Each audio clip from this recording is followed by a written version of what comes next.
there, I could have just easily said, yo, fat shout to Emery. Yo, M, you know I got a whole, you know what I'm saying? Like, I could have did that, and maybe he would have walked in and we could have had a conversation. But it was like, it was going. It was just going. Yeah, it was just going so much. So I wish I would have. It's all good though, because everything, like even with this book, it's all been divine. Like, honestly, like, I didn't even, like, people are asking me, like, yo, what made you do it? And, you know, did you think it was going to take off like it did? I swear, I kid you not. A friend of mine, you know, my guy, Gene Alert, he's an entrepreneur in Brooklyn, and he and I had been talking about doing a book together. And so, you know, if you know, this is my 6th book, right? My first book that I wrote was called Mind Right, Money Right, which is ironic. Fast Isn't out that to Bleak. line? Absolutely. That's the line. Right? Fast out to Bleak. And I told him too, I was like, yo, Bleak, you know my first book was Mind Right. So I've been, you know what I mean? Yeah. I've been a Rockefeller fan. But my first, you know, so but my whole philosophy in life, period, is that it's about mindset. So it doesn't matter you know, what you want to get right. If you got your mind right, everything is right. So I got a book called Mind Right, Money Right. I also wrote a book called Mind Right, Life Right. So I'm heavy into spirituality, law of attraction. And so Mind Right, Life Right is about that. And so, you know, obviously I'm keeping on to that, you know, to that theme of Mind Right. And so since, you know, my guy Gene, you know, he's really, you know, big into entrepreneurship. He helps businesses. So we got together like, yo, we're going to write this book called Mind Right, Grind Right, which is going to be an entrepreneurship book, right? And like literally we started shooting videos for it. We started writing it right around Christmas time. Like, I just, like, intuitive hunch was like, yo, you need to put this book together. Because actually what I was doing was I was running around to different colleges teaching financial principles through Jay's album, and that's how it started. It started through that. Like, I was going to different colleges, I was traveling, and I was teaching. But something was just like, yo, you need a book.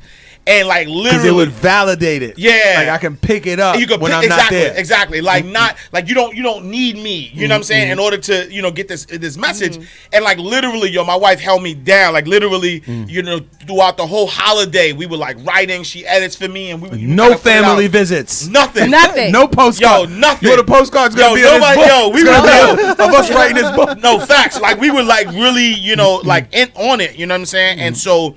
It's all been divine, man, and I truly believe that you know, what's meant to happen, you know, is gonna happen. That's true. I've been doing this work for a very long time, and so a lot of the recognition I'm getting is just back pay. From, you know what I'm saying? Previous, right, it's just back pay. You know what I'm saying? So like people, you know, a lot of people might just have heard of me because of the book or whatever.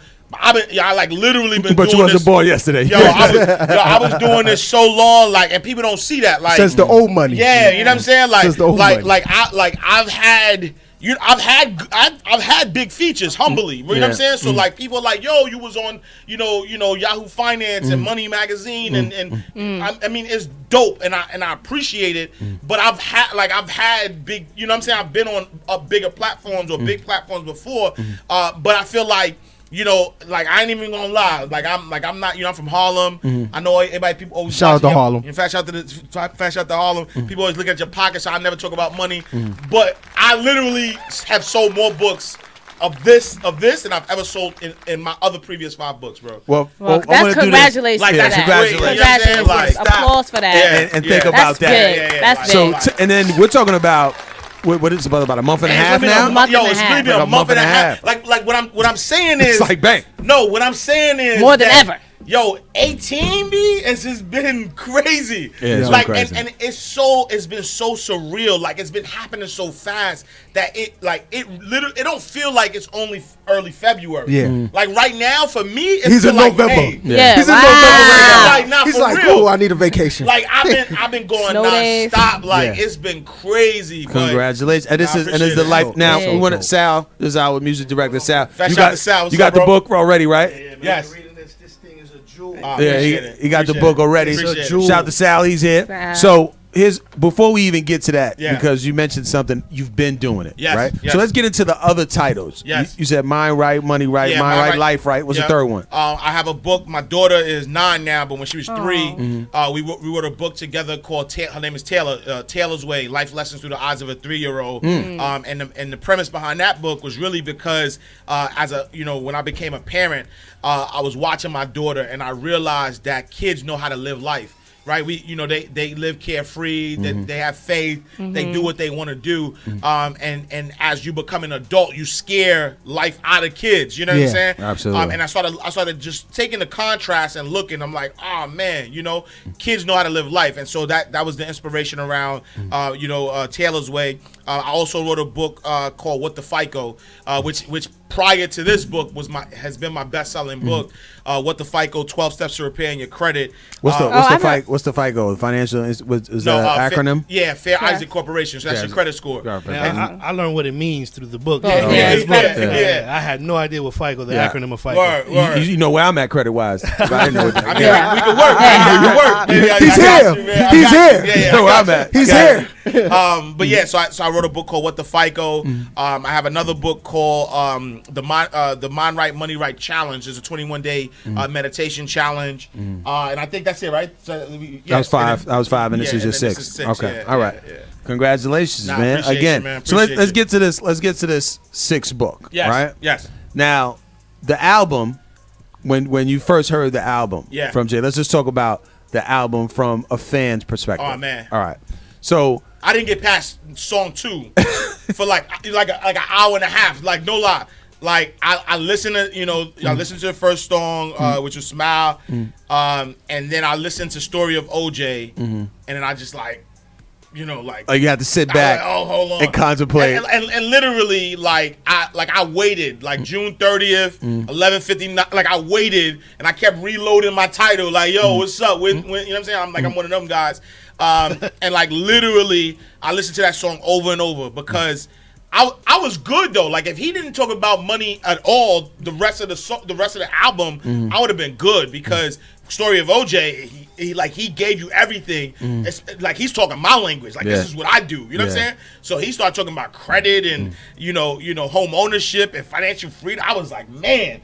So I was so excited, and so I kept listening. So I was like, all right, let's go. And then I was like, wait, hold on, he's still going. You got more to say? I got more tracks. I thought you said everything. He said, I done made the book off these 2 tracks. That's a fact. That's probably how you felt, yeah. That's a fact. You know what I mean? But he just chapter kept going, 1 and 2, right? And then he just kept going, and I was, as a fan, I think more, especially as a Jay fan, because I've been listening literally since I've been 15 years old, right? And so as a Jay fan, he has always been somebody that was slick with words, right? So he never gave you the full picture. You had to figure it out. It was a puzzle, right? And so he'll say something, and you'll think that he mean one thing, then you'll be like, oh, that's what such and such mean. And so that was the beauty of being a Jay fan, is because the double entendres, you'll be like, yo, you heard how he did that, and then later on, 10 years later, 5 years later, you'll be listening to something, and you'll be like, that's what he was saying. You know what made me a fan of Jay? That line when he said, I keep one eye open like CBS. Man. Once he said that, I was like, this motherfucker. Man, you know what always killed me about Jay? Is that, right, at the time Jay came out, you can honestly say people who were listening to him, there was a very small percentage getting money like he was getting.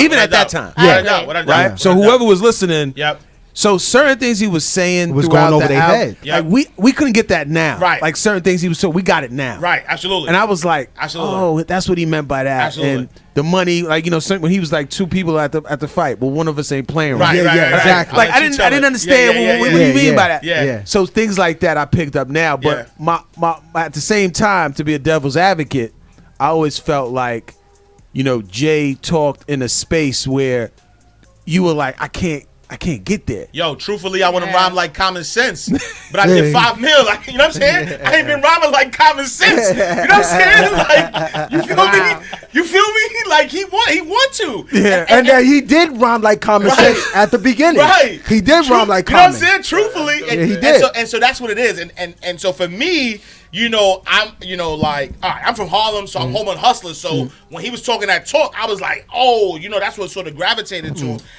But then, I think that even then, though, right? Even then, he was telling us though, like he was still dropping bars though. He was telling you like, like he was still saying like, what's the with 22 twos when he's like, more black, more unity equals forever. That's 95, 96. He's telling you about sticking together, but at the same time, like he couldn't saturate, you know what I'm saying, like his rhymes with it, and so I think that definitely.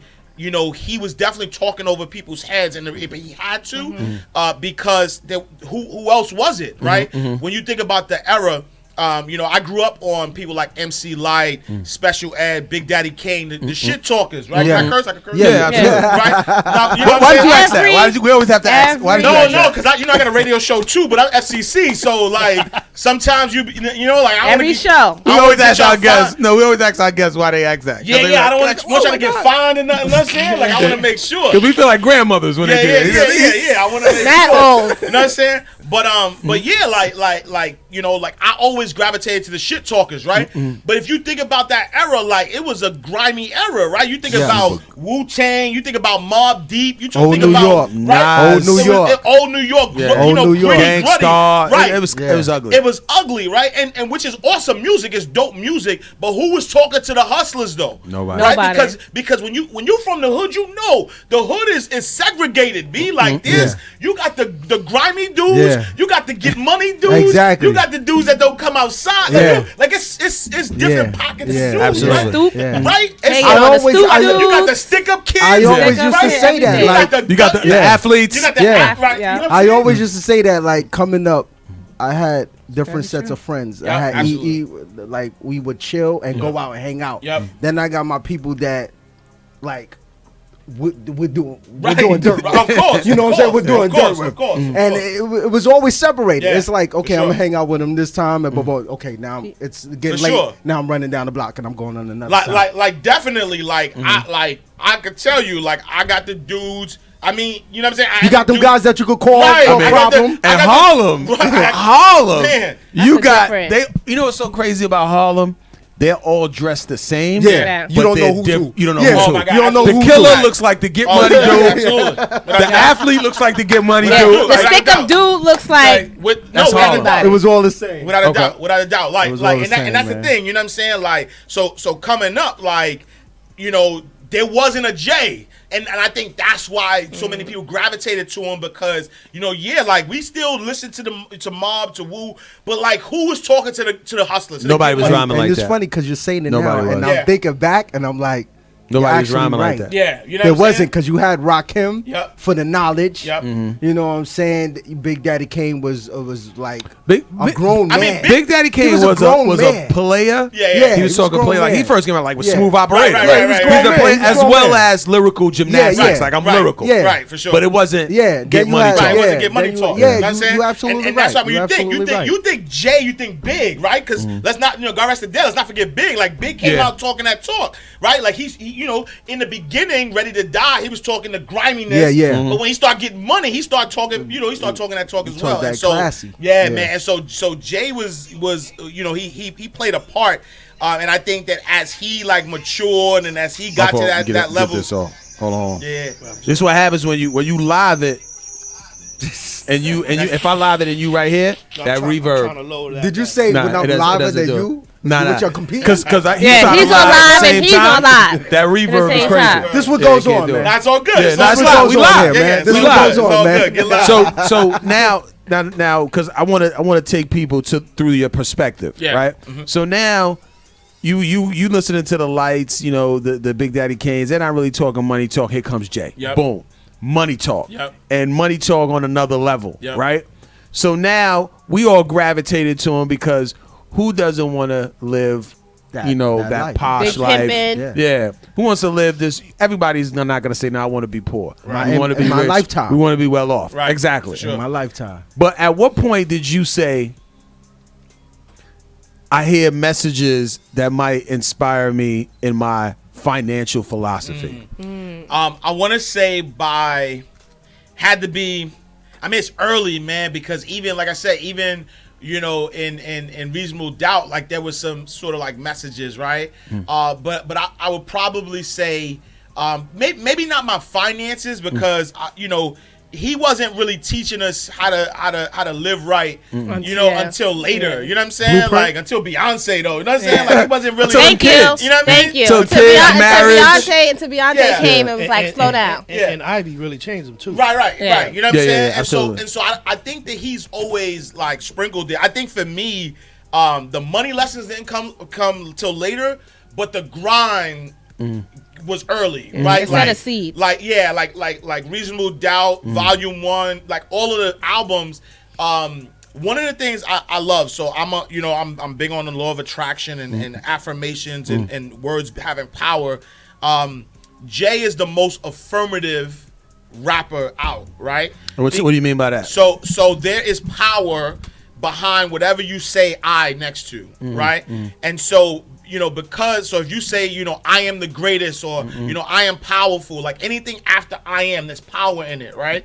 And so because Jay was very braggadocious is what people really feel, imagine listening to a Jay-Z album and he's saying, put me anywhere on God's green earth, I'll triple my worth. Yeah.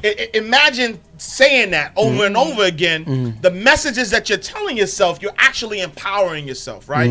Opposed to some of the other like rappers who may be living their truth, but they're self-deprecating. They're talking about I ain't shit, or you know what I'm saying, like when I die I want to go to hell, like you know what I'm saying. And I'm not even there's no conspiracy, right? But you know what I'm saying, like think about Ready to Die, Life After Death. Think about the words that Big was rapping. Think about the words that Pac was rapping. You know what I'm saying? Yeah. Even God rest his dead. Even think about Pun, right? He's saying, I just lost 100 pounds. I ain't trying to. You know what I'm saying? I'm trying to live. Like the messages that he's. You know what I'm saying? That people were kind of putting out. I feel like messages have power. You know what I'm saying? You know what's so real about that piece? Like, nobody probably ever wants to say it. Yeah. But. Ready to Die, Life After Death. Yeah. The self-title, the title people chose. Yeah. Is it an accident now? Because you spoke that. Maybe you spoke that into power. Right. It's real though. Yeah. Like Pac and Machiavelli. Yep. Machiavelli. Absolutely. A dead man who was acting like he was dead, but was really alive. Like those type of a lot of conversations that were about. I may see my last day. Right. Me against the world. You know what I'm saying? And so make no qualms about it. The laws of the universe are the laws of the universe. I don't care if you like the person, you don't like the person. I don't care. You know what I'm saying? Like even if we get political, Donald Trump is the president because of the laws of the universe, period. Right? You think of, and even Obama was the president because of the laws of the universe. Think about it. When Obama was running, what you resist will persist, right? And so whatever you fight against will be your truth. When Obama was running, nobody was running nobody was for their candidate, right? The Republicans weren't for their candidate; they were against Obama. Yeah. Anybody who was for Obama, and then the opposition was against Obama. So guess who's getting all the energy? Obama. And that's why he's in office. Think about Trump. Something like that happened to Trump. Right? Yeah. No, that's exactly what happened, right? Like nobody was for Hillary. We were against Trump. Yeah. Right? Yeah. People were fighting against. Like there's no way this guy can get all in. The energy. Yeah. So the people who are for Trump are for Trump. The people who are against Trump are not for Hillary. Nobody's like yes Hillary. We're like, oh man, this is going to be the same, right? Yeah. Like even the people I voted for Hillary, right? But I wasn't like, yo, yes, go Hillary. I was like, it was a default. It was a default. I don't want him. Right, exactly. Someone put in that. I'm like, less than two evils. All right, let me go. I definitely don't want him, right? But my energy is still on him. It's not on her. Yeah. And so I feel like, like we don't realize that how much like the power of words and what we put out to the universe, how much that affects our real life. Like this, like years ago, it was like, get out of here with that. You know what I mean? But like for me, like I live and breathe it. Like I know it's like factual. And so, back to Jay, I just feel like, if you are a Jay fan, as you start to recite his lyrics, you are empowering yourself. Because he, even before he had it, he's telling you, like, yo, that's the only difference that's between me and them. Yeah. I smarten up. Like, he's telling you, yo, 80 million more. Like, add that number up to when I said before, and you are now looking at, like, he's you're trying to get this. Man. I'm trying to get them M's. Absolutely. Like a different, it's a whole different mindset. Different mindset. But now let me ask AshCash this now. Yeah. Right? So if you're listening to Jay, right? What's the stark difference between Jay and AshCash? Because you should be right now in $100 socks, $500 jeans, $2,000. So where did you make the chill? Like, all right, wait, I like Jay, but I don't like Jay to the point where. Yeah. Or that is you. No, I think I got some $100 socks on right now. I play, but you know what it is. I think for me, so a couple of things is that I think that when you have opportunity of a lifetime, you have to take advantage of it during the lifetime of that opportunity. Meaning that Jay is Jay because of the time he was coming up.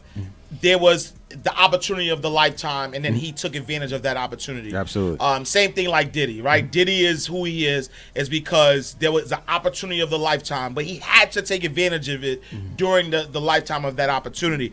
And so I believe that, if I was worth, hundreds of millions of dollars, I probably would be in, you know what I'm saying? You'd probably be on that type of time. Yeah, okay. Yeah, absolutely. Because I think, because I think that's real though. Okay. That's real. Yeah, because I think that I spend money according, right, to what is not going to hurt me, right? And so I do, I like watches, I got nice suits and shoes, you know what I'm saying? But I may not spend $2,500 on a pair of shoes, but I may $700 is within my range, right? Gotcha, I might buy $700. I'm gonna knock the hell out of $700. I'm gonna ball this $700 out, and that's real. And so I think that, and that's a great point that you say is because I don't think that there's any such thing as sort of wasting money. You know what I'm saying? I think that it's relative to what you're doing with it, right? And so for me, I don't see a difference between me and Jay, right? Meaning that I'm not gonna buy nice things before I invest in real estate or before I create other streams of income for myself. You know what I'm saying? And same like Jay, right? Like Jay might buy a $600 T-shirt, but he has, he's making relative to what he's making. Relative to what he's making. You know what I'm saying? Yeah. And so I think that I know for sure. I know for sure. As I continue to take advantage of opportunities that come up for me, I'll give you an example. I've always had this number in my head, right? Like I remember a long time ago, I was watching Susie Orman, who is a popular personal finance expert, and in 1 year she made $38 million. 1 year, right? And so for me, that's my number. I'm like, one day, you know what I'm saying? Like I want to make. I don't know how. You know what I'm saying? I don't know how. 1 year, AshCash made $38 million. Say, put it in the universe. That's it. It's out there. It's been out there. And so for me, the moment that happens, I'll probably ball out. You know what I'm saying? But it's gonna be relevant. You will get them $600. You will get them $2,500 shoes. Yeah, I got $2,500. Exactly. $600 napkins. You know what I'm saying? Yeah, you know what I'm saying?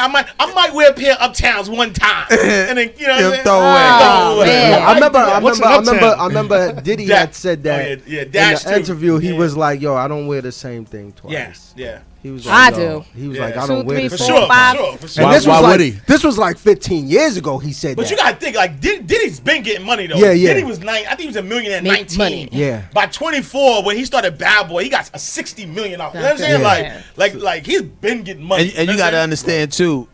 Somebody like Diddy. It's in his branding interest not wear the same thing. Absolutely. You know what I'm saying? Because he's Diddy. Without a doubt. It would be like, I saw that.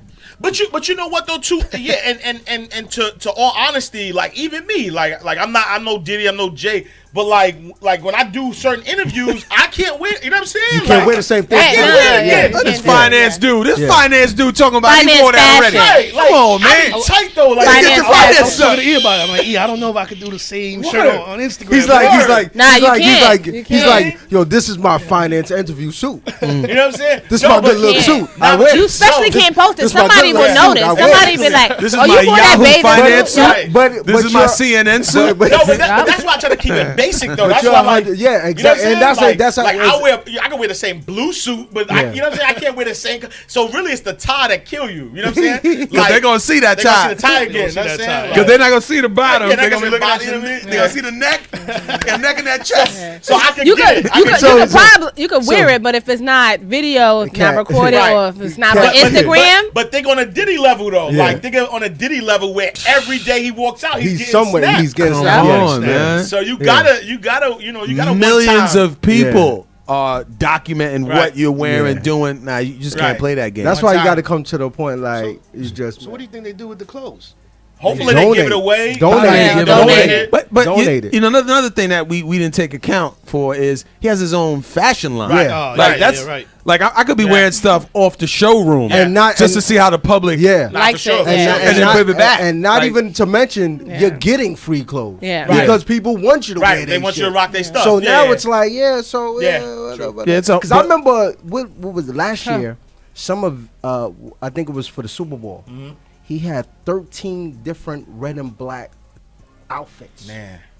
With sneakers and it was laid out and he was like, which one I'm gonna pick? And I'm like, bro, like 3 of them look the same. 3 of them look the same. Like same similar, probably like the stitching was different or something. And he was like, and I was like, that's life right there. Yeah. For him. That's the life right there. Like when you get to that point, for sure. That's your hardest decision. But you gotta flip it though, right? Our counterparts, right? Mm-hmm. Some of our more wealthier Caucasians, right? They'll wear the same T-shirt and they're 1,000 times. Yeah, for sure. So they've created that culture for themselves. 1,000 But also too, it's the Jews. Instead of Jews wear the same. But also what you said though, he's in the spotlight. Right. So his whole brand and image is around being that guy. Right. Yeah. So he can't wear and that's a great point because I think it's all relative to how you make your money, right? Mm-hmm. And so because, you know, a person like Diddy, Jay, you know, just rappers in general, they're selling a lifestyle. And so that's part of them selling that lifestyle. That's their brand. You know, somebody who's, you know, a billionaire who they're not selling a lifestyle. They're making their money off of their product or service or whatever. It doesn't even really matter. It doesn't really affect them. And so. Because as long as the product is top of the line, given the best marketing. Yeah. They're not the face of their product. Yeah. No, absolutely. Jay is the face of his product. Oh, absolutely. Are you the face of AshCash? Yeah, I would say I'm the face of AshCash. And it's funny because like one of my OGs, man, I remember you know, we were talking about like just how to get you know, people to, you know, hear your message and things of that nature. He's always told me like, yo, you gotta dress the part. You gotta dress the part. Which and you know, in full disclosure, early on in my career, I did spend money to look the part. Like you would not catch me in a hoodie. And, you know what I'm saying? Like I would wear suits everywhere. I remember buying a Benz, man. I had an ML350. Yeah. Like I remember buying a Benz because just for meetings. Yeah, because the thing was though, unfortunately, right, it's the real, business though, that I was in, like I was a private banker, right, and I was dealing with people who had a lot of money. And you know, they are the same. Like they are that way. Like they'll be like, oh, you're in a Ford. Like, you know what I'm saying? Like they are that way. You know what I'm saying? Toyota. So, you know what I'm saying? Like, oh my God, is that a loaner? Like, you know what I'm saying? So, you know what I mean? Are you coming to drive me somewhere? Right. Yeah. You know what I'm saying? The driver. And so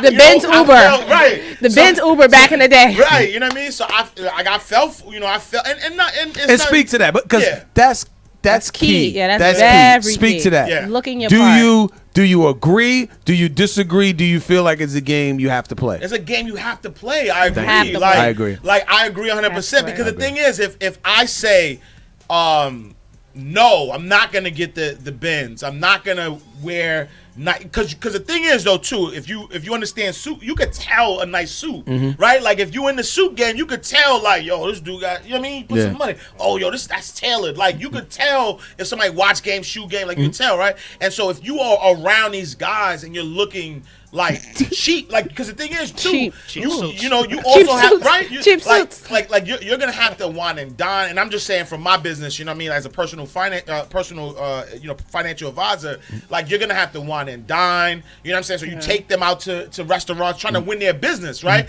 Because the thing, and this is what you got to think of though, you know, maybe the $3,000 a month that you may spend, you know, to upkeep your life, that book of business that you're getting and the business that you're able to get because they're giving you the business is you're gonna get more than $3,000 a month, right? For example, please. And so, you know, even as a rapper or whatever, you know, whatever lifestyle that you're trying to portray, if there's money attached to it, I think that it's a great investment. Period. Right? If somebody investment is the best investment. Oh, absolutely. If somebody is, a trap rapper and they're trying to look like they get money, then maybe you wasting your time. But if you rapping about getting money, you better look like you getting money, right? And if you can show that you are building a fan base and people are gravitating to you, you have to keep that up. You know what I'm saying? Because that's a business expense. And so I'm not. I'm definitely not one of those guys that say that you should live on a budget. Like, I think that you should live your best life. Period.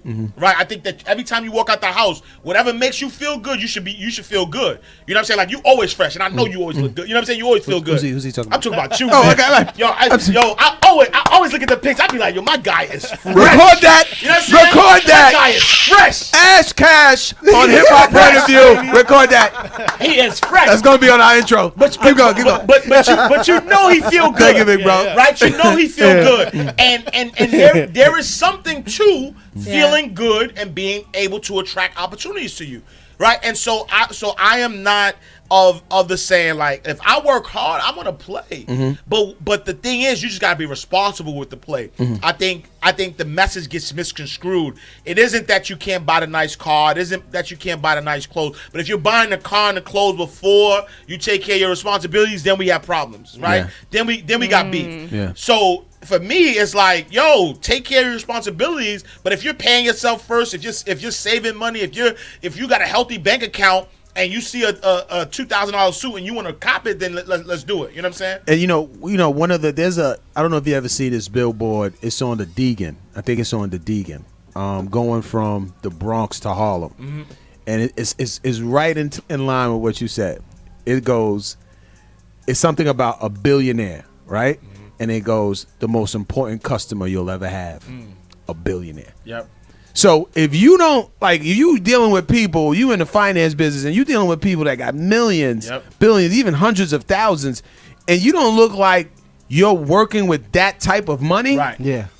There's no reason for me to deal with you. That's absolute fact. There's no reason for it. Makes me think about trainers. Like, what I'm going to go to a gym.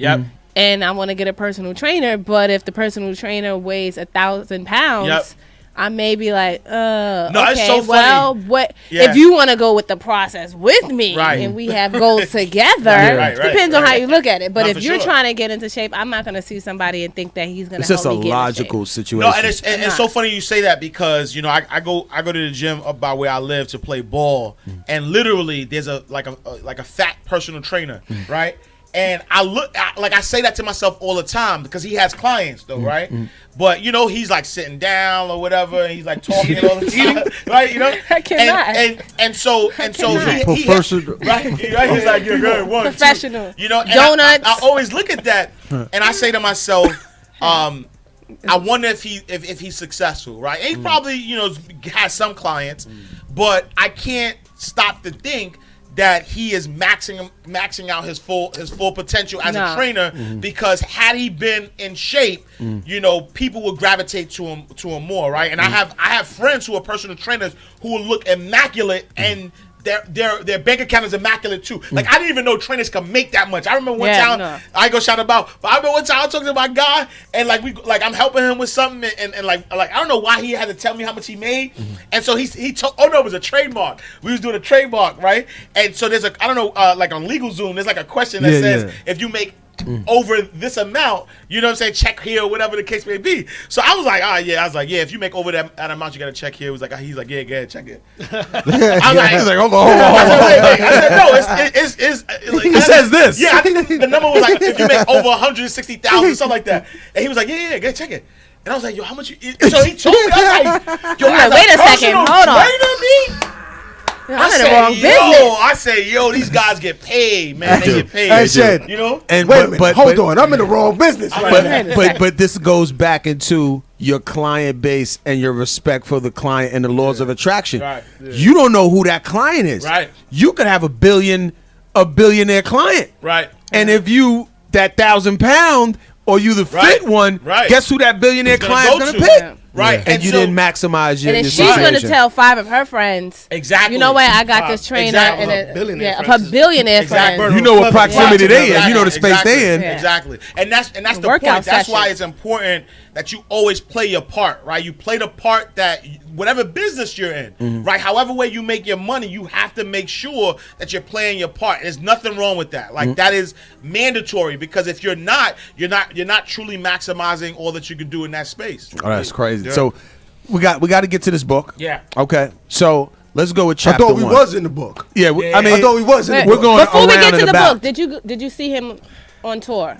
No, I didn't. Did you see this? Nah. Because I listened to the album. Oh no, I went to the joint in Philly. I did go. Okay, because I listened to the album and I felt one way, and then when I went to go see it live, I felt completely different. Yeah. And I was like, wow, I don't know what type of impact this is going to have on me, but it made a big difference. I was like, he was breaking down songs, saying stories behind. For sure. So, how things were created, and I was like, it brought a different insight. Oh no, absolutely. He's always been like a magical artist. Yeah. When back to the days of MTV Unplugged. Yes, Unplugged. Remember his Unplugged series? Absolutely. Yeah. His series. His joint was crazy because he was talking to the people and getting into and really letting you know what's up. So he's always been like a different. One thing I got to say, and I was talking to a friend about this the other day. In the business you're in, right?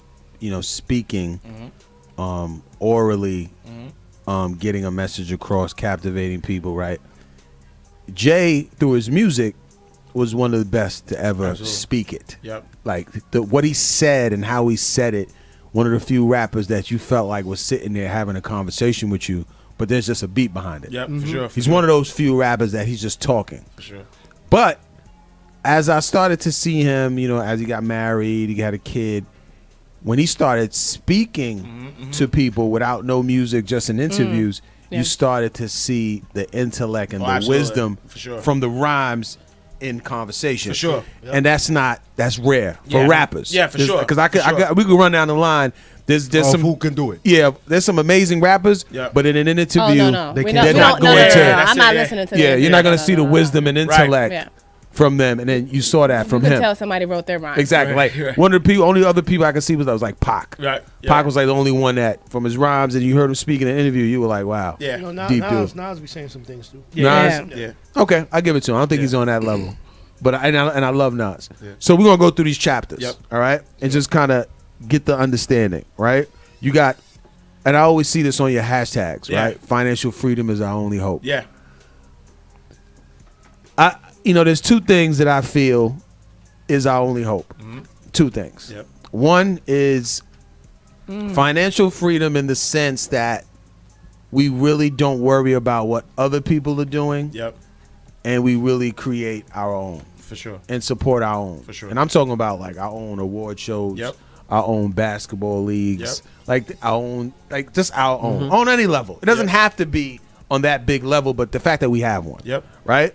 Secondly, fathers. If our fathers are around, things will change. Yep. You know what I mean? For us. It's that simple to me. So for men and women? No, for our community. Oh, community. Yeah. Okay. For us as both, a people. I guess. Yeah. Okay. Globally. You know what I mean? The fathers will take care of it. I agree with that, but just the only pushback I have on that is collectively though, if we become a community again, not saying the fathers wouldn't matter, but we would still be where we need to be, right? Because I grew up in the 80s and 90s, and you know what happened with when there was a mass exodus. Fast shout to the Clintons. There was a mass exodus of you know what I'm saying. There was a mass exodus of our big homies. That's when you think about it, right? Like when I grew up, the reason I had a choice. I seen my first dead body 11, 12 years old. When there was shootouts, we ran to them. It was a war out there. But even with that, the big homies would beat on you, would put hands on you if you didn't go to school. Yeah. Right? Yeah. Like they would. You were cutting or disrespected. Right, it was disrespect. You know what I'm saying? Like there was order in the hood. You know what I'm saying?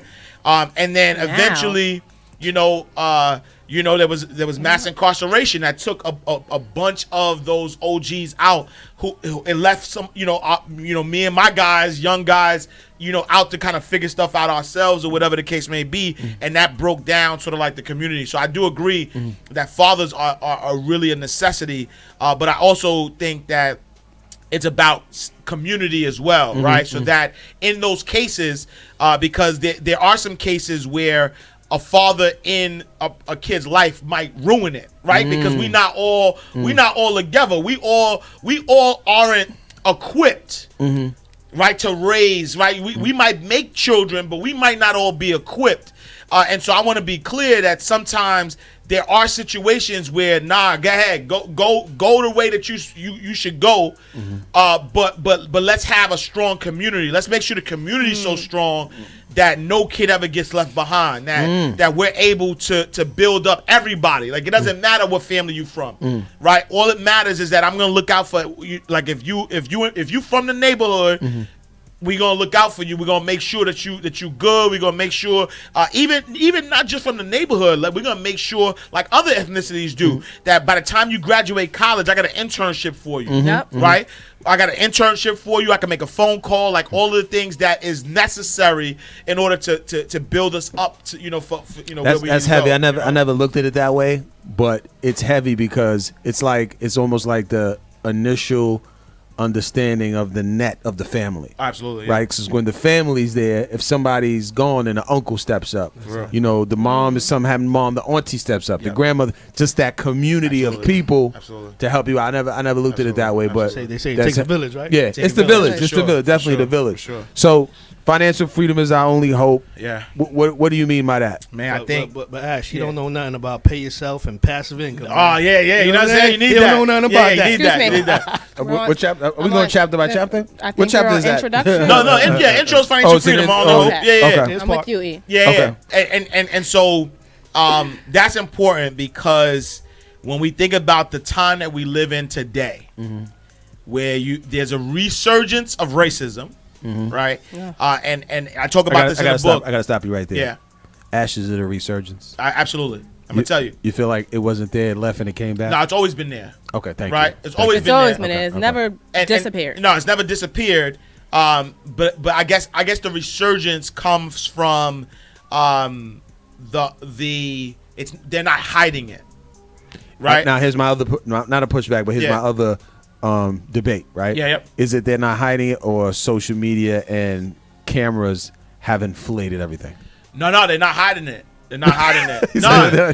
Think about it. Like social media has been around for a while, and actually Jay talked about this recently in the CNN special with Van Jones, right? He talked about how when Donald Sterling got caught, doing having racial remarks or whatever, they took his team away, and they were like, that was the wrong thing to do because all that does is force everybody else into hiding. Put everybody into hiding, right? And so that's what would happen, right? Racism has always been around. It's the foundation of America, right? And it's always been around. But I think after civil rights, and we start asking for integration, right? Which I believe that integration has been one of the worst things that happened for the Black and brown community, because what's happening is that you're asking somebody for a seat at their table opposed to taking your power and creating your own table, right? And so I'm not saying that segregation it was the way to go,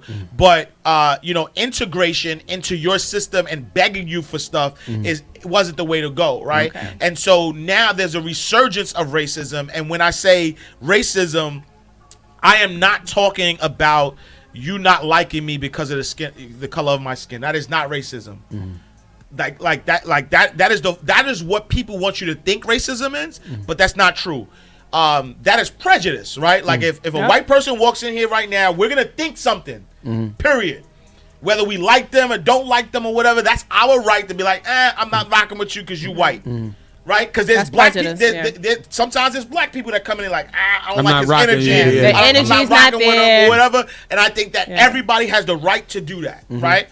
That's prejudice, though, because sometimes I might be like, I'm not rocking with him. But then I get to know him. I'm like, oh, this dude is the, you know what I'm saying? And matter of fact, the best relationships I've had people that you want to feel I was like, I ain't messing with this dude. You know what I'm saying? And then eventually, it's probably something I saw in him that's in me that made me like not want to rock with him. As an alpha male. Right. You saw another alpha male. Right. Yeah. And then eventually I get to know him like, yo, this dude is mad cool. And it's like we best friends, right? And so prejudice, there's nothing wrong with prejudice because all it means is you don't know the person and you're judging them based on something you don't know. Racism, though, is about power. Yep. It's about those who are in power, and they use that power to oppress another race or whatever the case may be. And so if I am. And so, let's say, for instance, if as a, black man, I say I don't like white people, but I'm not in the position to hire them. I'm not in the position to stop them from feeding their families or do anything. How is that racism? How is that racist? Because there aren't any laws I can pass, anything that I can do that can stop this person from their livelihood. On the flip side, though, when you think about, police, when you think about politicians, when you think about cops, when you think about the president, when you think about all these other sort of entities that, or even corporate America, the fact that Fortune 500 companies only have two black or brown CEOs, right?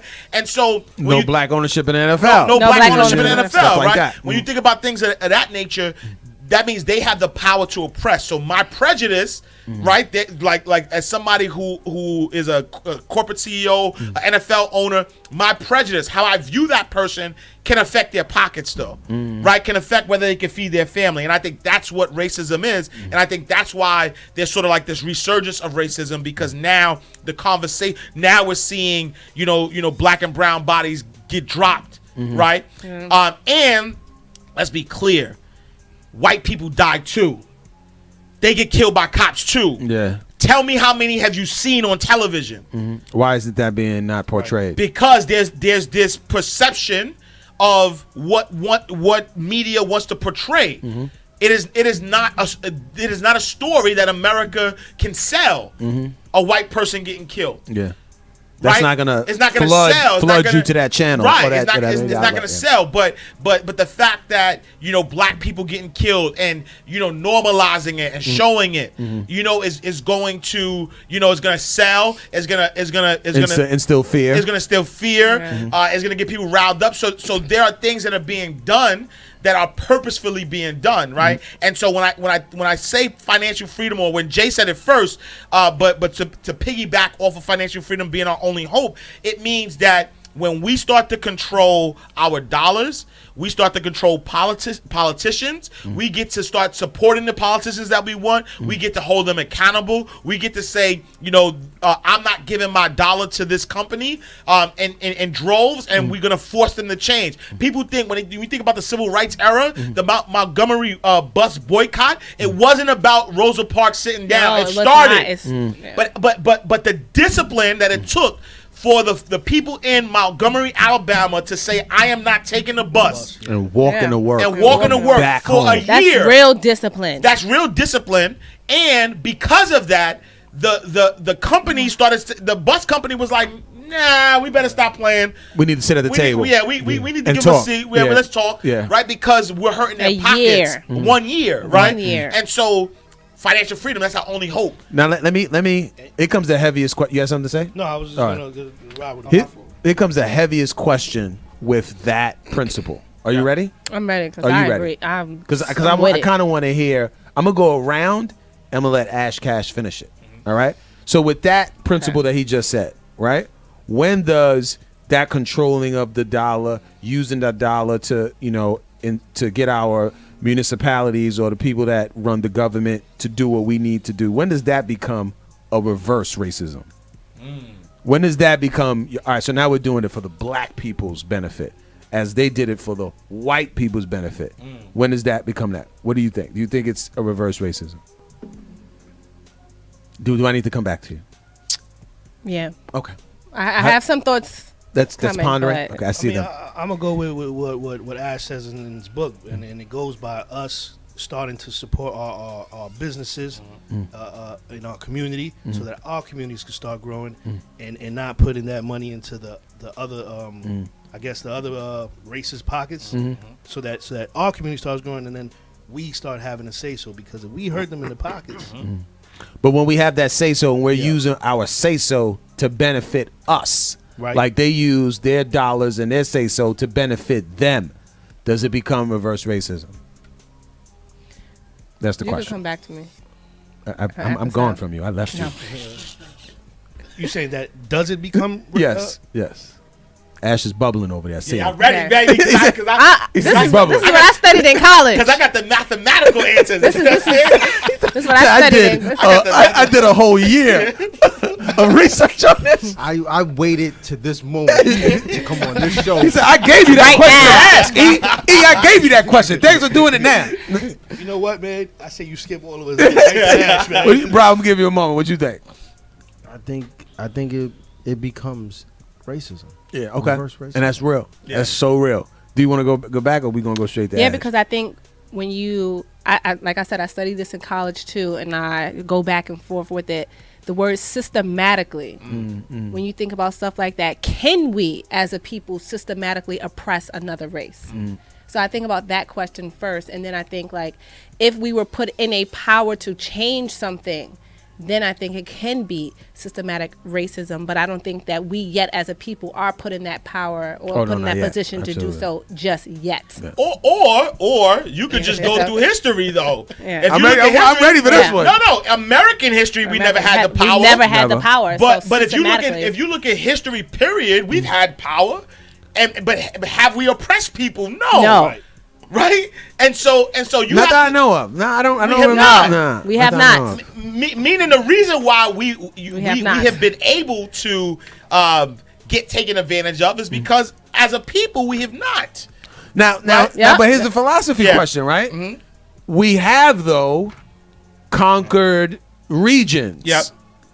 And had that region under our control, whether it was Ashanti, whether it was Egyptians, whether it was the Mongols. We've conquered from a black and brown perspective and made them do what we were doing. Would you say that was? No, I think that it also like that goes to belief system, right? As far as not necessarily color, which I still think is divisive. I don't think it's right. It's based on belief system. It's like I believe one thing, you believe something else. So if you don't believe what I believe, then we're gonna make sure that you don't have power. Gotcha. And I think that's wrong. I think that everyone should be given the right and opportunity to believe what they want to believe. But to the question of can it ever become reverse racism, there's not enough.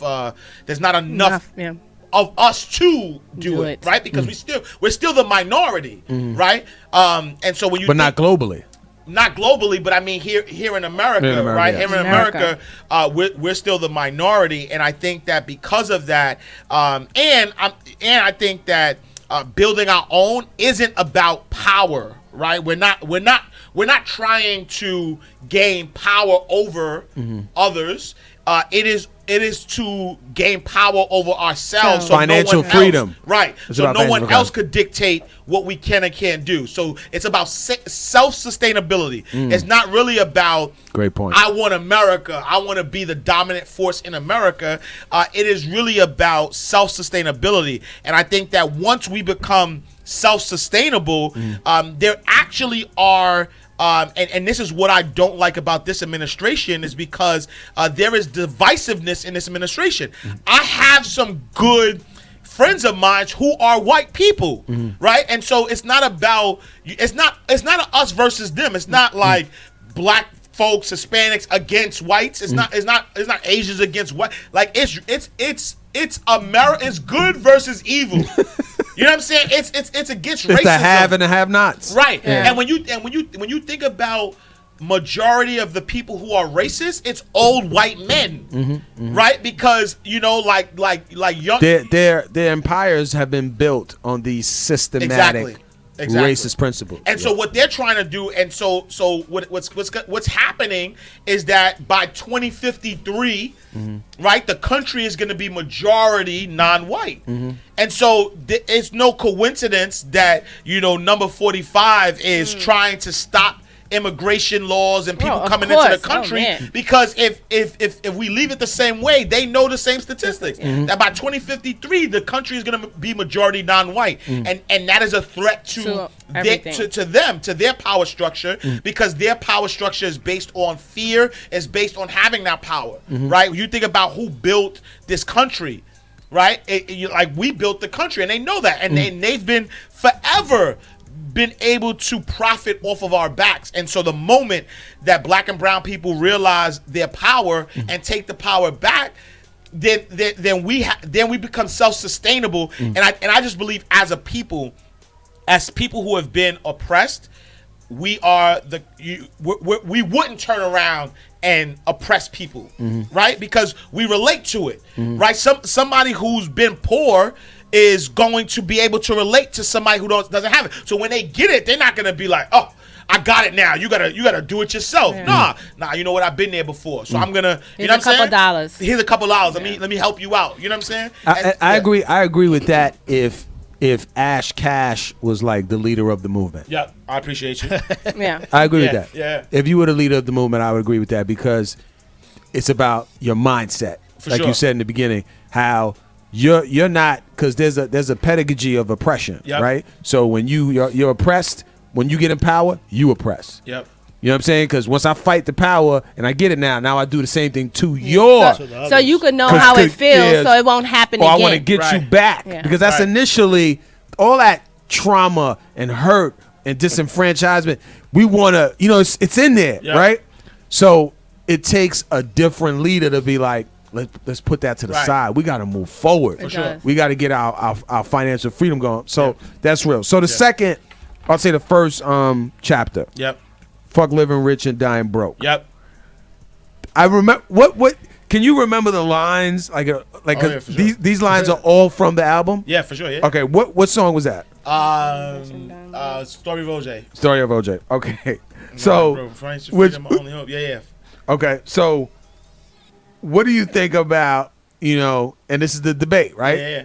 What do you think about the oppressed people who in their lifetime like I want to see some type of opulence. I want to live a certain type of way. So I'm a splurge. Yep.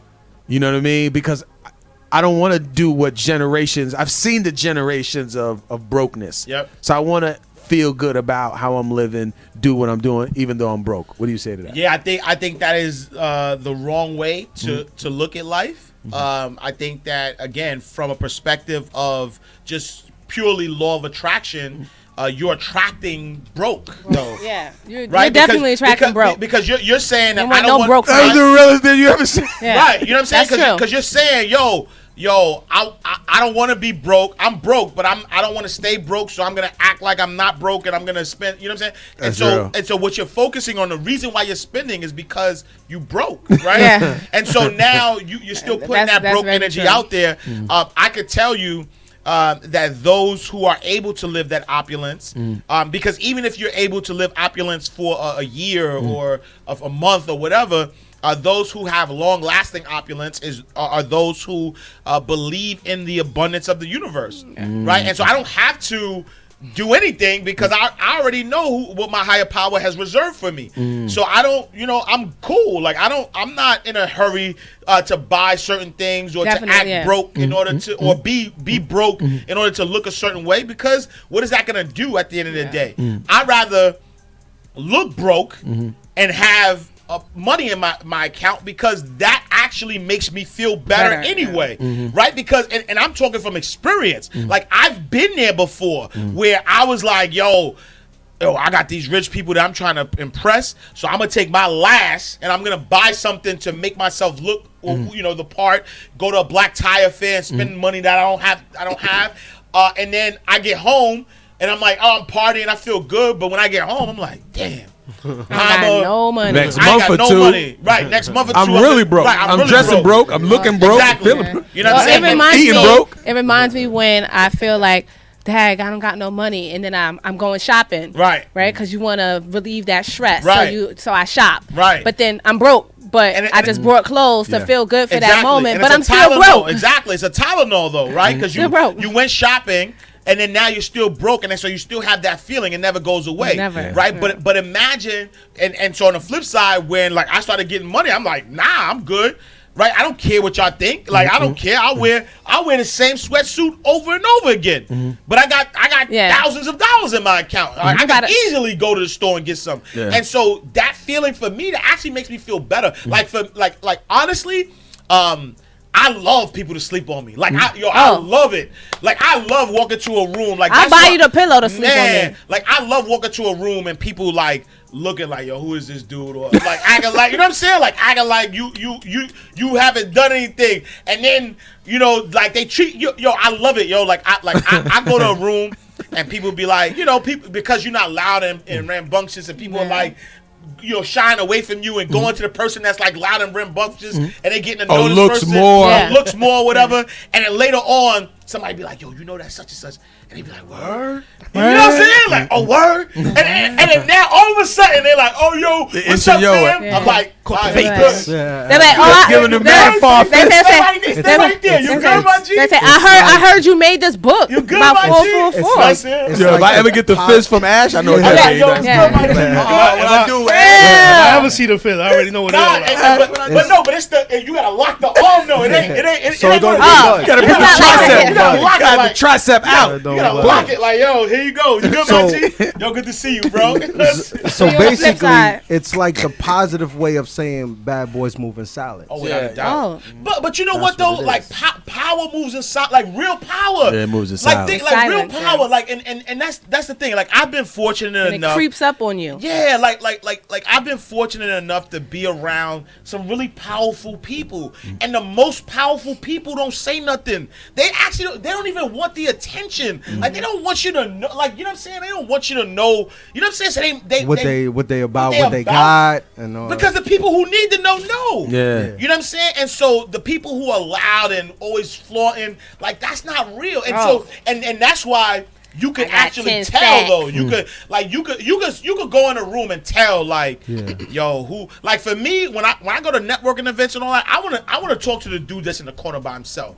Right? You know what I'm saying? I wanna be like, yo, I wonder what's up with homegirl, what's up with homeboy? Like you know what I'm saying? Like, yo, like you cause those are the people most likely are the ones worth connected with. You know what I'm saying? And are focused and about to, and I'm gonna keep it real. I've disappointed a lot of people. I always told you about that. Oh yeah. Like people come up to me like, "Yo, what's going on?" Like, no, I only do this. You know what I'm saying? So and they're like, oh, okay, next person. You know what I'm saying? So I've gotten that, in certain situations. In certain situations where my arm may be a little bit stronger. Right. I've gotten the okay, that's what you do. Right. You know what I mean? It just depends on the situation. Right, but for, for the most part, in the era that we're in, they're disappointed. You know what I mean? They're like, because I thought you were shaking and moving. I thought you. But it is cool though because it's like what you said though because it's like like when I'm going to events or something or doing something, I be chilling. Yeah. I'm chilling, and then people like certain people come like, yo, what's up? And I'm chilling. Then they like, who the fuck is that? Like, and then you disappoint them too, right, bro? Because you move a certain type of way. Because I've always like to kind of move by myself, for sure, and be quiet and just observe everybody and see what's going on and see who's who and how they're moving. Sure. Just like, and I've always looked at performers as well. Like, let's say Jay is performing, and you got opening acts or a guest appearance or something, and you notice how Jay be on stage. He has one chain or nothing on. Then you got to wrap up there with a like white 15 tee. chains. He has a white tee on. And I've always said to myself, is like, why are you up there with this when you know he got this amount of money? Like you're not impressing nobody. Right. People know who the money man is. And I gotta give it to Jay because I saw Jay perform at the Apollo with the Lost Boys and I think Big back in the day. And Jay had the flamby pants on. He had the big chain. You know what I mean? He did his performance. But ever since then, when I've seen Jay on stage, he's always been subtle. It's quiet. It's real quiet. For sure. To this day, like one color, t-shirt, just always been subtle. Real a suit on, keep a it top. light. He'll change a fitted. You keep it light. Just keep subtle. It light.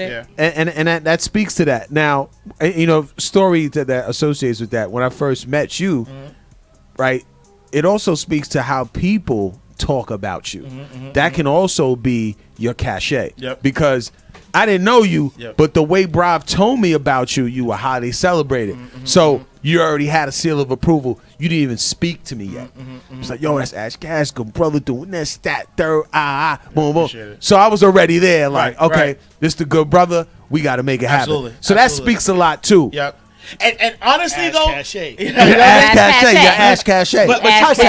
But you know what though? Like I rather that though. You know what I'm saying? Because and that's what I always appreciate, because I don't want. And so Oprah once said that you are responsible for the energy that you allow in your space, right? And so for me, I don't ever want to go into a space like, yo, I'm AshCash, I'm in the building, right? Because when you do that, right? When you do that, I'm trying to picture it. You know what I'm saying?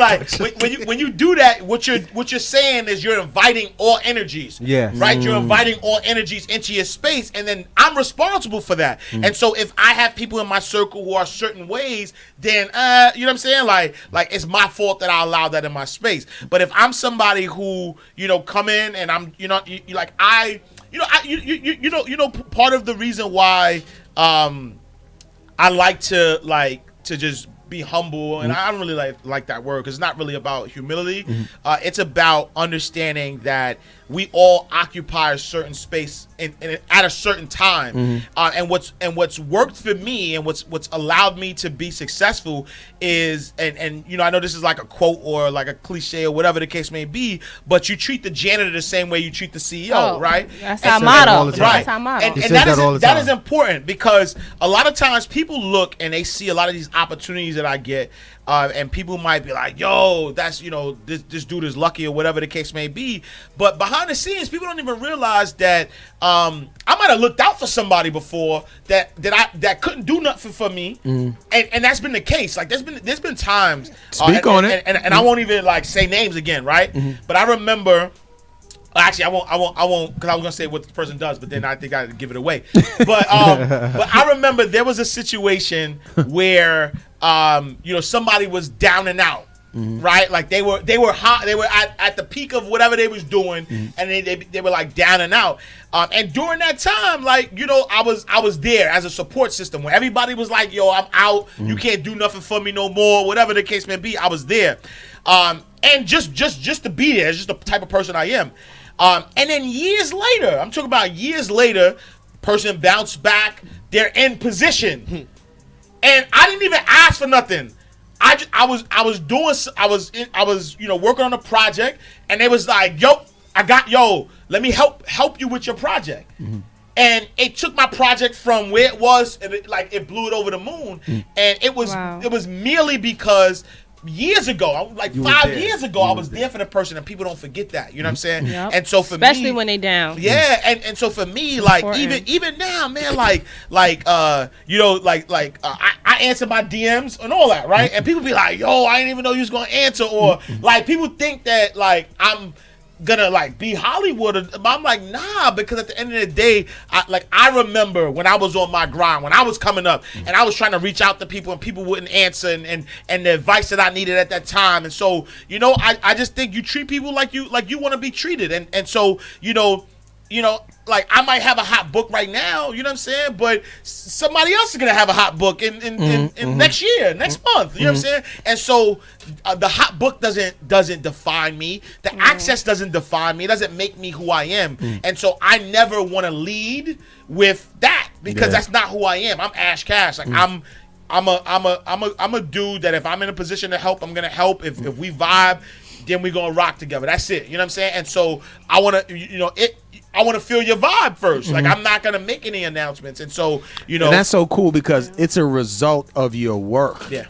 And what it looks like to me, your life's work. Yeah, for sure. Right? For sure. While some people, I'm doing it to get to this space. That's not my life's work. That's not my life's purpose. For sure. I'm just doing it to get to the space. Once I'm in this space, I'm changing up. Yeah. But, it's like my book is hot. I'm going to still be doing financial freedom. Yep. My book is not hot. I'm going to still be talking financial freedom. For sure. This is what I'm doing. Yep.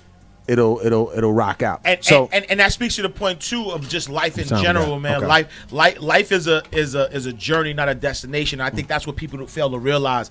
People think that they're trying to get to this space. I promise you, though, when you get to that space, you're gonna want more, because you're as a human being, it's just in our nature to want more. And so if you're not enjoying the journey, then what are you doing? You know what I'm saying? And people don't realize that. And maybe, people haven't, reached a certain level of success. But when you start to just be around successful people and you have levels of success, you realize that life is about the journey. So every single day, I want to be around people I love. I want to do what I love. I'm not compromising that. You know what I mean?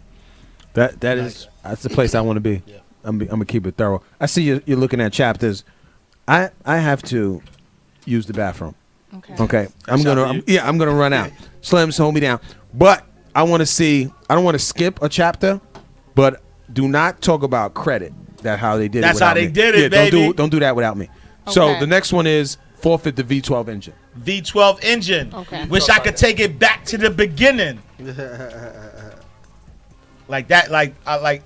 When I heard forfeit the V12 engine, when I heard that line, about how to spend your money the right way. You know what I'm saying? And I think that's what it's really about. It's about spending your money the right way.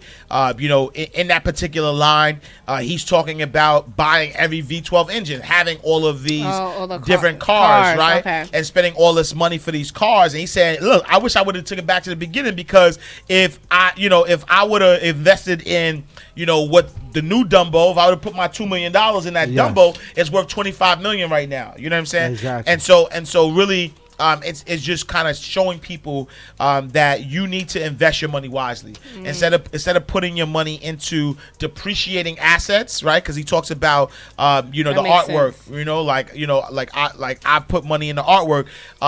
Instead of investing money in depreciating assets, things that's gonna go down, you got to invest your money wisely. You got to put your money in things that are gonna eventually go up. And so now, like, what are you investing your money in now? Yeah. As in, that's value to you. Yeah. So I'm a big fan of real estate. And the reason I'm a big fan of real estate. House. Yeah. I'm not a real estate agent. Okay. But you know what I'm saying? Like, I'm a I like buying real estate and renting them out, right? And so because, and then we'll talk about that in the book, because I talk about merrily eating off of streams. That's the next one. Yeah, which is multiple streams of income. That's important because true story. Back in 2010, I was working at the bank. I was making high six figures at the bank. And I decided that I wanted to write books and be a speaker and an entrepreneur. So I left my job cold turkey. And so in the beginning I was doing well. I had some contracts. I was getting a lot of good publicity. But eventually I lost a contract. Stuff started to happen where my income wasn't as plentiful as it once was. Okay. And so I almost lost my home. Like, I literally was in foreclosure. Like my house was in foreclosure. Wow. My daughter was 2 at the time. I remember sitting in my driveway, like crying, like as a grown ass man, crying, like, man, I'm about to lose this house because I quit my job. You know what I'm saying? Yeah. And so. How did that? I want to talk about how did that feel? Oh man, when you just decided to go cold turkey. It was like one of the. It was scary, right? Because you got to understand, like, working corporate America and you're following the system. Yeah, but not even following the system, but also being used to making a certain amount of money. Yeah. Right, and so like clockwork, I know every 2 weeks I'm getting this check, and so you get comfortable with that, and so when you leave that structured life to go to an unstructured life as an entrepreneur, it's a little scary, right? Okay. Because you don't know, you don't know where the next dollar's gonna come from. You don't know where everything is, But did you do the quintessential save up for a 6-month, 1 year life, or did you just straight? Yeah, I had savings, but it wasn't as much as I needed. Yeah, you know what I'm saying? Like, I had some savings. Yeah, I definitely had some savings, but it wasn't, definitely wasn't like, it was foreclosure real quick. Yeah. So like I quit the job. I would say about like a year, like a year and a half of quitting. I started losing contracts. I started losing some contracts, and so contracts with. So I had contracts with the government, so like ACS, teaching financial literacy, the foster care kids, schools, but a lot of those were funded by foundations, and so if a foundation pulls the money, then I lose my contract. Social programs, and so that was what. I was heavily, relying on was my physical labor, is those contracts. Now, did you stop what you were doing to do that, or that was supplementing? Yeah, no, so I stopped working at the bank to now, I wrote books, I was traveling, I was, teaching. So I stopped making money at the bank in order to become this entrepreneur, and that's all I was relying on. And so, in relying in that, and then once that source of income got pulled away, I'm now sitting in front of my house crying like, damn, we about to lose this house, man, based on a decision that I made. You know what I'm saying? Like, not because the economy hit me, not because, you know what I'm saying? Like, I'm in, it was just you chose to take a chance. I chose to take a chance. And I want to stop with that because I've never heard a success story. I mean, a success story. Never heard one without that moment.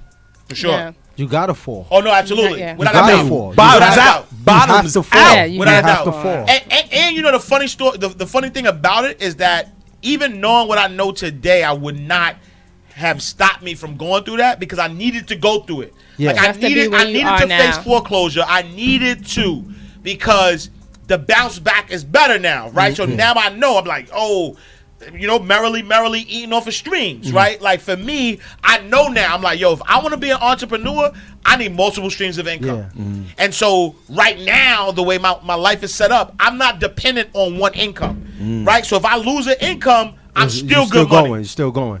Right? In actuality, all of the other incomes are just cushions for that for each other. Right. If that moment happens, I know I'm good money. You know what I'm saying? And so from book sales to real estate, because Bravo asks like what do I invest in? Right? I have money in like 401ks and things of that nature, but that's not I want to see what I'm investing in, right? And so that makes sense. So I do have money in, retirement and investing and things of that nature, but I'm a big fan in real estate because what happens is it doesn't like for instance if you look at Bitcoin is down, cryptocurrency is down, the stock market took a hit, took another beating, right? Another beating. Yeah. Guess what happens to my tenants? They still gotta pay me same money. It doesn't matter. The market don't matter, right? People like when in 2008 when it was a recession, people still needed a place to live. You know what I'm saying? And so that's why I've always been a fan of that. But I'm always a fan of creating multiple streams of income, using your money to invest in things that are going to continue to get you more money, so that and it may never happen though. You may never lose a source of income. You may always be eating off of these incomes, and that's the goal. And that's the goal. And honestly, I kid you not, when money is scarce, money don't come. Yeah. When money is abundant, it feel like it just come out of nowhere. But because it's that old Harlem hustler mentality. It take money to get money. It take money to make money, and I believe that. I believe that. I believe like if you are not, it's really this, right? I believe that the universe will give you anything that you ask for, and so if you are broke or if you are focused on money and you're begging and asking the universe for money, you're not fully using your power the right way, because the universe could give you more things that would eventually lead to money, right? Like you could ask the universe for, I want freedom, I want time freedom, I want to be able to meet all my obligations, but I also want to spend time with my kids, right? And by asking the universe for that, the universe has to give you money in order to do that, in some way, shape, form, or fashion. So now I'm focusing more on what I want. Right, because you can focus on money, and our universe gives you money, but gives you a job you hate, or gives you, put you in a position. You know what I'm saying? And so I think it's really important that we focus on what we want, and as we start to focus on the abundance of life. So what you want non-materialistically? Oh, absolutely. Okay. Absolutely. What's his name? John Damon. He said, "You chase the freedom, not the money." Oh, without a doubt. Without a doubt. And ever since he said that to me, I was like, That's you want to quote one of the most philosophical intellectuals that I know, 50. Yeah, right. Sure. Who said you chase the money and then the woman come? Yeah, right. You know what I'm saying? Get the money first. You don't chase the woman. You don't do it backwards. Exactly. But no, it's the truth, because the thing is that when we look at the grander scheme of things, we don't really want money. We don't. We want the things that money could buy. And so instead of asking for the things that money could buy, we start asking for the money because we think that it's the money that's going to get it, right? But there's other ways that we could get it without the money. And so I think that if we focus on the things that we actually want, then the money will come. Because I've been in a situation where I was working 80 hours and wasn't able to see my daughter, right? And I'm like, nah, that's not. But you were making money? I was making money. You know what I'm saying? I'm like, nah, that's not the life. I want freedom. And so in everything I do, I need total time freedom.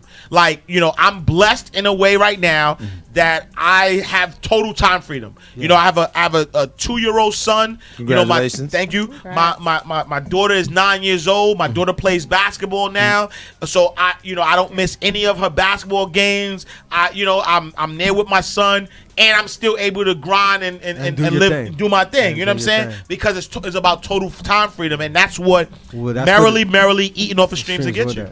I know that's what he's talking about when it comes to passive income. Is that you're chilling while you're still making the income come in. Oh yeah. Whether that's active income is different. Where active income, you have to physically put it in that work. Absolutely. Are you looking for an apprentice on tour? No, that's my guy though. Like he talking that talk, baby. He talking that talk, man. Sounds like he's talking your talk. He's talking your talk. But I'm telling you. But here's the thing, though. You know what I'm saying? There's a lot of lives we need to touch, man. So you never, you know what I'm saying? You never know. As we start, you know, like. Cause you gotta think about. Listen. Sal said page 79. Hopefully, Ash, line 3. you have changed this. You know what's crazy? And I mean permanently, not temporarily, because you're here. Yes, sir. What's crazy? I'm not the biggest reader in the world. I hardly read books, man. So I started reading this book, and I'm up to page 44. Right Dope. Wow. Oh, 44. And then I got a trade page 44. And then now you meet AshCash. Now it's 744. Before E goes, because I know E has a question and he wants to get something real quick. I just want to ask this real quick. Because you're a financial advisor and everything, was it easier for you to see and create the multiple streams of income to come in than the average person? Like, did you have a good one-up on the average person to know what was good? I think it was because I think that for me, I was still stuck in that corporate mentality though, right? So even though I was a financial advisor, I still was corporate though. I still worked under a system, and I was used to like checks, and so I was double dutching in and out. You know what I'm saying? So like when I almost lost the house, what did I do? I went back to banking. Like I was like, yo, like I got a good resume, so I'm like, so in other words, he might not have went into a juicing company, right? Because he's like, I'm into the investment stocks, you know, right? And that's interesting. And it's funny because what wound up happening is that the next time around, so now I'm back in Citibank. I'm running a branch in Harlem.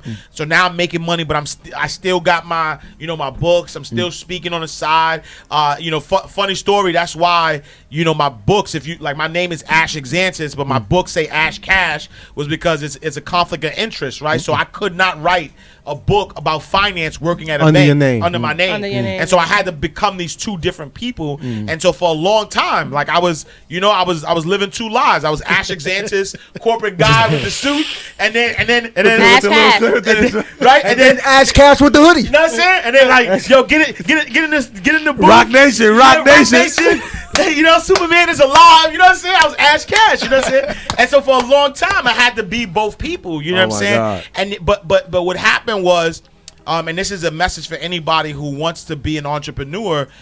My 9-to-5 funded my side hustle. That is what we all the time. My 9-to-5 was all my the side time hustle, funded my side hustle. So instead of looking at Citibank as like, yo, Citibank, I appreciate you. I got to work on time. I did everything I needed to do because you were giving me some great money so that I could put into books, I could put in promotions, I could put in everything I need to get this business off the ground. And so eventually it started to flip. It started like I started making more money on my side hustle than the full-time job. And I'm like, it's time to break out. So, I got another opportunity. I did some I worked in the hood and did some financial education. And then I started doing partnerships where I was like doing brand ambassadorships. And really that's what I do now. You know what I'm saying? I work with a digital bank, Bank Mobile. I'm their head of financial education, which is just a fancy way to say that I write all of their financial, finance literature and everything. But I do that comfortably from my home, right? And so I still get a check from corporate America. I still get making money off of my books. Like I said, it's my 6th book. This one is doing very well because people are reading the book and now they're allow me to reintroduce myself. People now know me and they're like, my name is Ash. Cash. That finance and hip hop marriage. Man, that's beautiful. But you had something about credit, right? Yeah, quickly because we got 3 minutes left. Oh man, my fault. I know it's been like I'm a speaker, so I can go, baby. We need a part 2. Yeah, we need a part 2 show. Because I wanted to get to my chapter, but one of our better shows. We need a part 2, man. Thanks, man. I really appreciate it. By the way, man, that's an exceptional sweater. Always dabbing. I know that sweater, man. I'm digging it. I mean, you know what that's about. You know what I mean? I'm looking at it like that's dope. He knocked it out the park.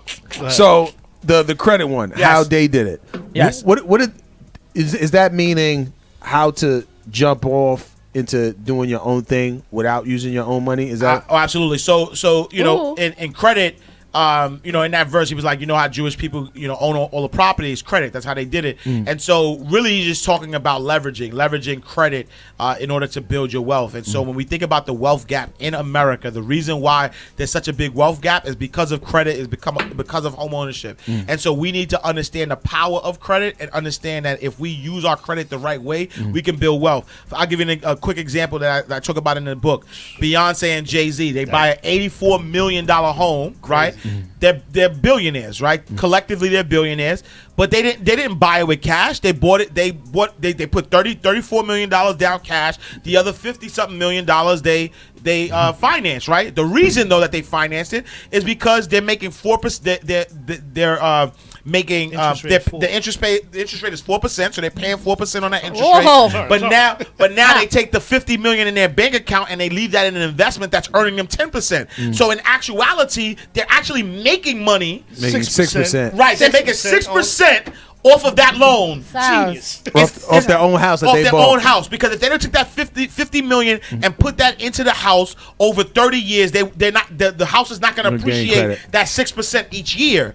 And so that's why credit is important. So it's important that people understand their credit, understand 35, 30, 15, 10, 10. 35% of your score is your payment history. 30% of your score is the usage ratio. 15% of your score is the length of credit history. 10% is the credit mix. The other 10% is any new credit that you have that equals 100. 35, 30, 15, 10, 10. 35, 30, 15, 10, 10. And then play those numbers. Listen.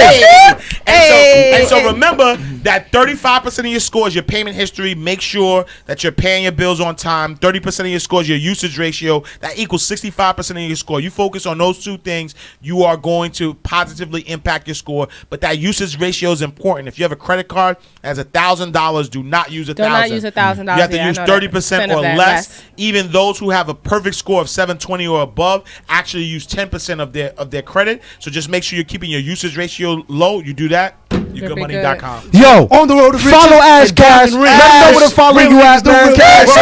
Tell them how to get in contact with you. Man, you can visit me online. I am AshCash.com. I am available on all social media platforms: Twitter, Instagram, Facebook. At I am AshCash. I am very responsive. Just give me some time though, because I get flooded a lot. So if I might not, you know what I'm saying, I might not respond immediately, but you know what I'm saying. But definitely hit me up. But at I am AshCash. He took about 5 days to get back to you, but my fault, man. HipHop Point of View. We out. Peace.